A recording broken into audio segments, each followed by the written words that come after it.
I'm Forrest Allison from Business Sherpa Group to talk a little bit about what you can do as a proactive leader to support the mental health of your employees during COVID in 2020 and unfortunately going into 2021. It's hard to maintain our traditional work-life balance and the necessary stress relief that brought in the face of COVID. And to add all on top of that, it's winter now. Days are darker and the holidays are coming around. So this is a tough time for anybody to deal with their mental health.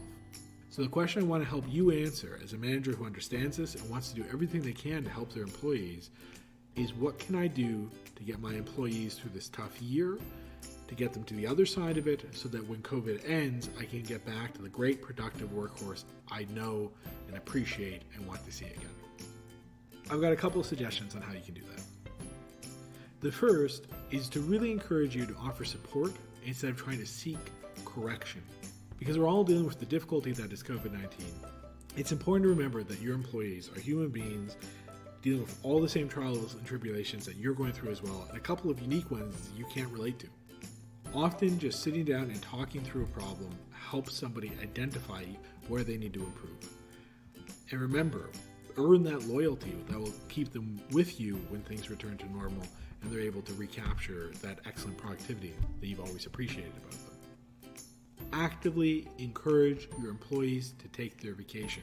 But vacation's not just there to do something super fun and invigorating. We take vacation so we can get a mental break and a step back from our work. And your employees need to recharge now more than ever. For many of you, your benefits will include something called an Employee Assistance Program, or EAP.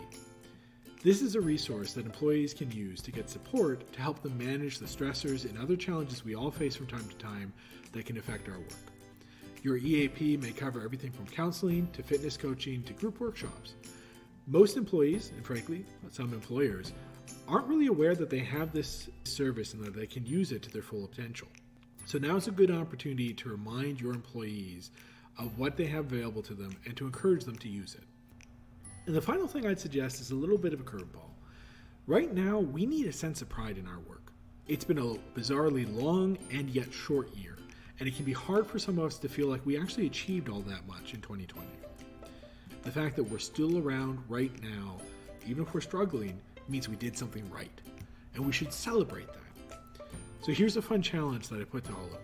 Get your teams to work together to outline their accomplishments throughout this year, and then merge all of your team's videos or slides into one big presentation that you can share at your next staff meeting. Use this as an opportunity to allow your teams to think about what they've succeeded in doing and then share it with everybody else. It'll help to not just create a sense of pride within these individual teams, but to also allow your organization to look at itself and say, yeah, we succeeded, we're moving forward, and we're going to do even better in 2021. So those are just a couple things that you can do to help support your employees' mental health during the tough times that are COVID-19. Whatever you decide to do, remember that your employees are human beings, and this is hard.